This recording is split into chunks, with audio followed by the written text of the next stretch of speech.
Good morning, everyone.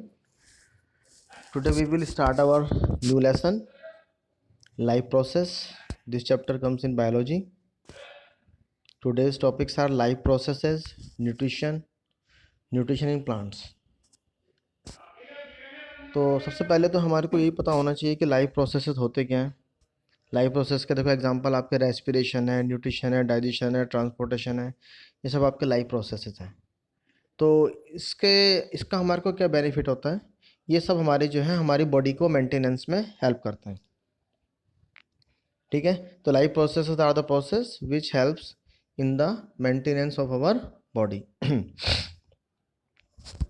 Life processes are the basic processes in living organism which are necessary for maintaining their life.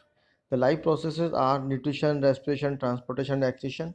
फिर first of all the nutrition क्या है कि food का intake, फिर उसका digestion के बाद उसका एब्जॉर्प्शन के बाद उसका यूटिलाइजेशन करके उसका हमको एनर्जी का लिबरेट होना, ये आपका न्यूट्रिशन के अंदर आता है.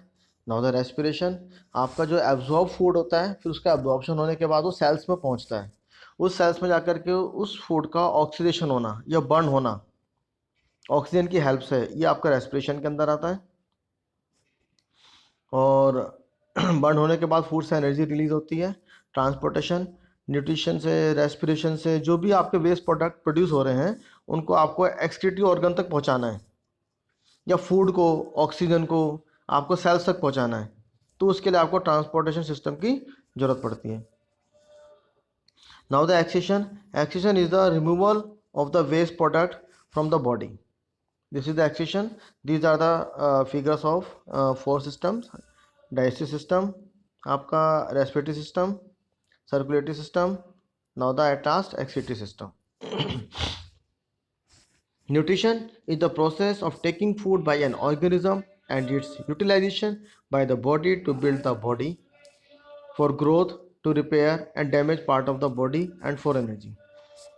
अभी पहले भी पढ़ा हमने कि न्यूट्रिशन में आपका फूड को इनटेक करना है, फिर उसको फूड का यूटिलाइजेशन करना है, किस चीज़ के लिए, ग्रोथ के लिए, रिपेयर के लिए और डैमेज पार्ट्स के लिए. Life on the earth depends on the carbon based molecules and most of the food are carbon based molecules. The outside raw material used by living organism are food, water and air. Now the modes of nutrition, आपके mainly 2 type के ही nutrition है, autotrophic nutrition and heterotrophic nutrition. Autotrophic nutrition आपका green plants करते हैं और कुछ bacteria करते हैं. फोटोसिंथेसिस आपका ऑटोट्रॉपिक न्यूट्रिशन है, जिसके अंदर ग्रीन प्लांट जो है फूड बनाते हैं with the help of carbon dioxide, water, chlorophyll and in the presence of sunlight. Now the heterotrophic nutrition is the nutrition in which organisms get their food directly or indirectly from plants. All animals and fungi are and some bacteria. Heterotrophic nutrition जो आपका 3 type का है, saprophytic, parasitic and holozoic nutrition. Saprophytic nutrition में क्या होता है, organism जो होता है अपना फूड जो है वो डेड एंड डिकेइंग ऑर्गेनिज्म से लेता है. इसमें फूड का डाइजेशन जो है बॉडी के बाहर ही हो जाता है. They break down the food material outside their body and then absorb it. इसका example mushroom, bread mould, yeast and some bacteria, ये आपको दिखा रखा है यहाँ पर फर्स्ट फिगर के अंदर. पैरासिटिक न्यूट्रिशन के अंदर क्या होता है, कुछ ऑर्गेनिज्म जो है अपना फूड जो है दूसरे ऑर्गेनिज्म से लेते हैं, ठीक है, और उसको किल नहीं करते, मारते नहीं है. जैसे एग्जांपल इसका कस्कुटा है, ये प्लांट पैरासाइट है. Cuscuta is the plant parasite, figure ये इसकी है. ऑर्किड्स जो आपके कंप्लीट पैरासाइट नहीं होते हैं, ये केवल शेल्टर लेते हैं प्लांट के ऊपर. Lice, leeches, round worm, tape worm, plasmodium etcetera. अच्छा, हमें एक बताना बात भूल गया, ऑर्किड्स को आप एपीफाइट्स बोलते हैं, epiphytes. Now the holozoic nutrition में क्या होता है, न्यूट्रिशन है 5 स्टेप में होता है. पहले इंजेशन, फूड का इंटेक, देन डाइजेशन, फूड का सिंपल फॉर्म में चेंज होना, देन एब्जॉर्प्शन, फूड का फिर एब्जॉर्ब होना बॉडी पार्ट्स के अंदर, फिर आपका एसिमुलेशन, उस एब्जॉर्ब फूड का यूटिलाइजेशन होना, फिर at last excretion, waste food का बॉडी से बाहर निकालना. Now we will going to start nutrition in plants. तो ये तो आपको पहले ही पता है, प्लांट्स जो फोटोसिंथेसिस करके अपना फूड प्रिपेयर करते हैं, उसको फूड प्रिपेयर को फिर वो यूज़ करते हैं. उसका कुछ पार्ट तो वो यूज़ कर लेते हैं और जो बचता है उसको वो स्टोर कर लेते हैं एज ए कार्बोहाइड्रेट की फॉर्म में. जो ग्रीन प्लांट जो है फूड बना रहे हैं कार्बन डाइऑक्साइड का यूज़ करके, वाटर का यूज़ करके, in the presence of sunlight with the help of chlorophyll. ये आपकी इक्वेशन है 6CO2 12H2O gives 6C6H12O6 plus 6H2O plus 6O2। तो हमारे को ऑक्सीजन जो है केवल आपको फोटोसिंथेसिस के हेल्प से ही मिलती है, ये इसका बाई प्रोडक्ट है। प्रोसेस ऑफ फोटोसिंथेसिस में आपके 3 स्टेप होते हैं मेन। पहला तो क्लोरोफिल जो है सनलाइट को एब्जॉर्ब करता है, तो क्लोरोफिल का फंक्शन क्या हो गया, absorption of sunlight. After that जो लाइट एनर्जी जो होती है आपकी केमिकल एनर्जी में चेंज होती है, क्या करती है वो, वाटर मॉलिक्यूल्स को स्प्लिट करती है, किसमें, हाइड्रोजन में और ऑक्सीजन में। Reduction of carbon dioxide by hydrogen to form carbohydrate, carbon dioxide का फिर रिडक्शन होता है रिडक्शन मतलब कार्बन डाइऑक्साइड के अंदर हाइड्रोजन आपकी ऐड होती है, तो देख लीजिए ये बन जाता है C6H12O6। फिर आ गया chlorophyll.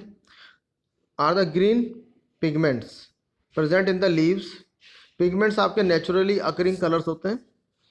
We observe a cross section of a leaf under a microscope, we can see cells containing green dot like structure, chloroplast which contain chlorophyll। फिर स्टोमेटा, स्टोमेटा आप 9th क्लास में पढ़ चुके हैं। These are the tiny pores present on the surface of the leaves.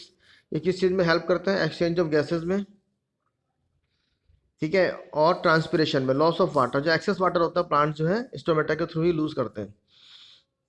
ये first figure के अंदर आपको छोटे छोटे स्टोमेटा दिखा रखे हैं लीफ में, और सेकंड फिगर के अंदर ये आपको स्टोमेटल पोर है। जब गार्ड सेल दिखा रखी है साइड में, बीन शेप सेल्स जो गार्ड सेल्स हैं, जब इनमें पानी भर जाता है तो स्टोमेटा खुल जाते हैं, जब पानी इनसे निकल जाता है स्टोमेटा आपके क्लोज हो जाते हैं। तो exchange of gases and transpiration take place with the help of stomata. Stomata are the tiny pores present on the surface of the leaves. Now एक ये एक्टिविटी है जिसमें हम शो कर रहे हैं कि फोटोसिंथेसिस के लिए क्लोरोफिल का होना जरूरी है। तो आपने एक इस टाइप की लीफ ले ली जिसके अंदर कुछ पार्ट इसका ग्रीन है, कुछ पार्ट इसका अदर देन ग्रीन कलर का हो सकता है। फिर आपने इस लीफ का आपने आयोडीन टेस्ट करा। आयोडीन टेस्ट के लिए पहले आप लीफ को आप अल्कोहल में, सॉरी वाटर में बॉईल करेंगे, उसके बाद फिर अल्कोहल में बॉईल करेंगे। अल्कोहल में बॉईल करने से क्या होगा, इसका सारा क्लोरोफिल जो है लीफ का बाहर आ जाएगा बॉडी लीफ से। उसके बाद हम इस लीफ के ऊपर हम आयोडीन सॉल्यूशन डालेंगे, तो जहाँ जहाँ पर इसका कलर ग्रीन था वहाँ से पर्पल कलर की हो गई। ये कंपेयर कर सकते हैं आप दोनों को, दोनों फिगर्स को आप। नाउ द सेकंड एक्टिविटी, इस सेकंड एक्टिविटी में हम ये शो करेंगे कि कार्बन डाइऑक्साइड की फोटोसिंथेसिस में ज़रूरत पड़ती है। तो आपने एक पूरा एपरेटस बना लिया इस तरीके से।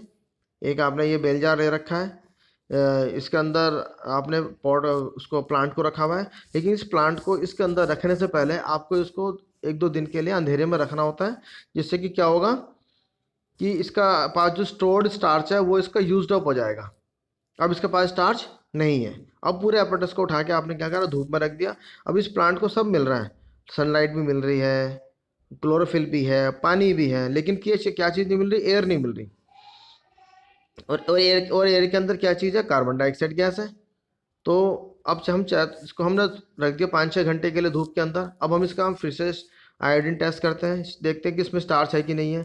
हमको एक लीफ इसमें से प्लग करनी है, तोड़नी है, फिर पहले उसको वाटर में बॉईल करना है, फिर उसको अल्कोहल में बॉईल करना है। अल्कोहल क्या करेगा, इसमें क्लोरोफिल को रिमूव कर देगा। फिर जैसे ही इसमें हम आयोडीन सॉल्यूशन डालेंगे तो ये ब्लू ब्लैक नहीं होगा। तो ये एक्सपेरिमेंट आपको क्या शो करता है कि भाई फोटोसिंथेसिस के लिए कार्बन डाइऑक्साइड का होना जरूरी है, कार्बन डाइऑक्साइड नेसेसरी। इस एप्टेस के अंदर आपको इसमें ना वो रख देते हैं पोटेशियम हाइड्रोक्साइड सॉल्यूशन KOH, ठीक है। तो KOH का क्या फंक्शन है इसके अंदर, कि जो इसके अंदर बेल जार के अंदर already absorb already carbon dioxide present है, वो इसको एब्जॉर्ब कर लेता है, ठीक है। ये potassium hydroxide near 1.2 absorb the carbon dioxide, ठीक है। कार्बन डाइऑक्साइड, पोटेशियम हाइड्रोक्साइड क्या कर रहा है, जिसके अंदर already present carbon dioxide gas है वेल जार के अंदर, वो इसको एब्जॉर्ब कर लेता है। इस फिगर को एक बार जो आप NCERT की बुक से भी देख लीजिएगा, कुछ इसके अंदर मिस्टेक लग रही है मेरे को। NaOH और NaHCO3 ये नहीं होना चाहिए था, इसकी जगह KOH होना चाहिए था यहाँ पर। इस डायग्राम को बुक से देखिएगा, ठीक है। और मेरे ख्याल से आपको, I hope all of you understand the today's topic. If you have any problem, you may call me. Okay, goodbye, have a nice day.